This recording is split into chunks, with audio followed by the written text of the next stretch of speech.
Hi everyone, we are coming to you from Convene Times Square in New York City, where we have just finished a fantastic day of NEDAS 2018. My name is Steve Multer, and I'm joined today by one of the most popular people that we had here, Josh Snowhorn, one of our great keynoters and a friend of all, kind of. So thank you so much for taking the time to do this as well. That's my pleasure. I had a great time today. So you're Chief Strategy Officer of EdgeMicro. One of my favorite things, Data Economy Magazine just named you one of its most influential thought leaders in the edge computing industry, which I thought was really fantastic. I did too. On the way into this, you really are one of the most respected executives today in data center for so many different reasons.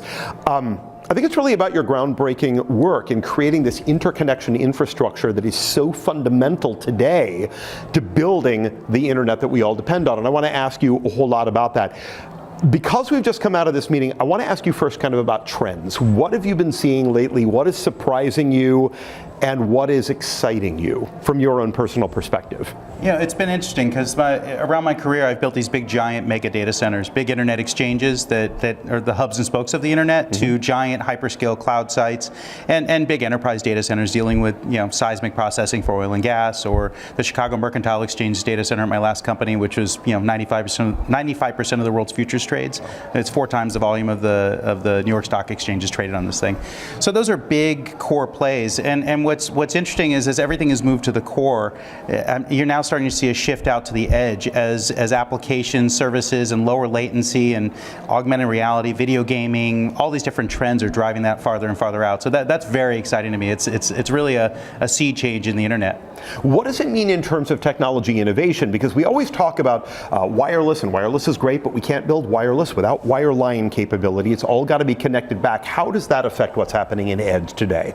Well, it's interesting. I describe it as kind of a layer cake. If you take the base of the cake, that's going to be the hyperscale cloud guys. Okay. The next layer is Equinix and CoreSite and the big internet exchanges, the hubs and spokes, the airports of the internet. If you follow me along that, the next layer would be maybe a metro data center or a central office or a wireless MITSO.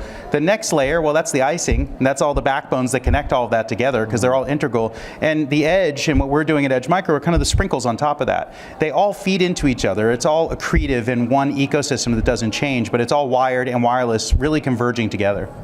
How do you get different, you work with so many different people. Let me come at that a different way. You work with so many different people in so many different arenas.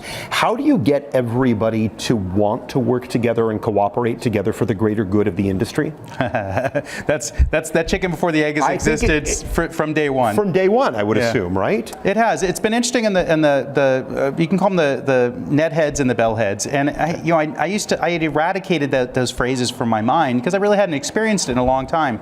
But what's happened now is that on the mobility side, you still have some very bellhead-focused individuals.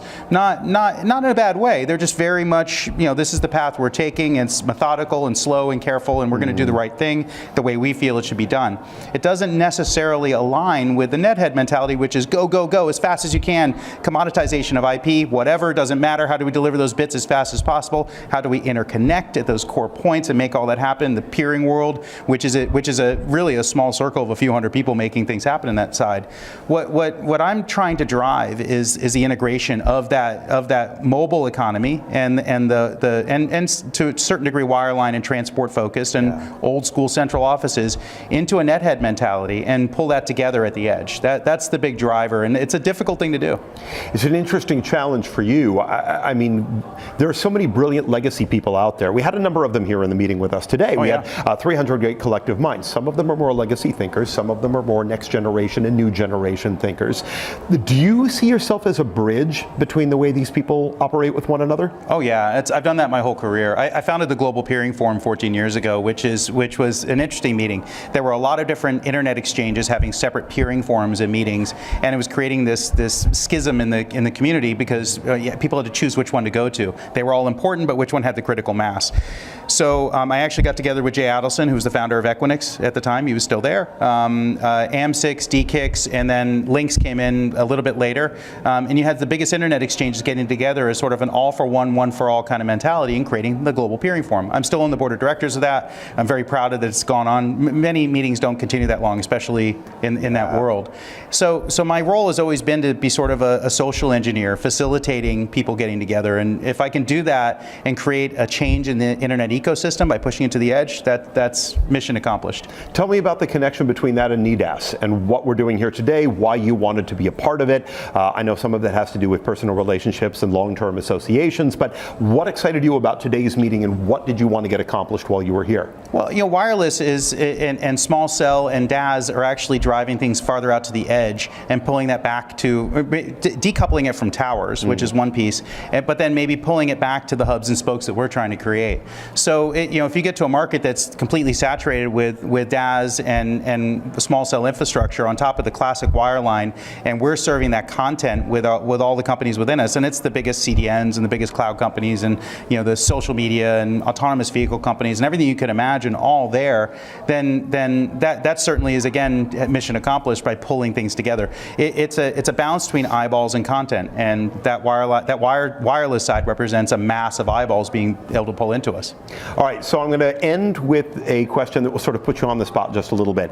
I feel like even the best in the industry, which I think there's no doubt that you are, everybody is always learning something new. Tell me one thing that you actually learned today, whether it was inside that room or in conversation with somebody that you met out front, or maybe a long-term associate. Well, it's really fun getting on panels or listening to panels or having idle chatter outside of the conference. But I actually got to listen to a panel where you had Akamai, and Facebook, who are integral into our plans. But hearing their perspective in front of an audience and being prodded by a moderator, I got some more insight into things they're doing, which helps kind of guide my strategy. And I'm Chief Strategy Officer of EdgeMicro. I have to always think, many steps ahead, or we're going to lose the game. Sure. So by getting that information, that was very helpful. And Jezebel did an amazing job of doing that. She asked a lot of questions that surprised me as well. Absolutely. And they gave me a nice mention on the stage, so I like that too. That was you like good. that call out? That kind of works for you? Always helpful. Such a pleasure to be able to meet and to talk with you today. Thank you for taking time after a long day to do this with us as well.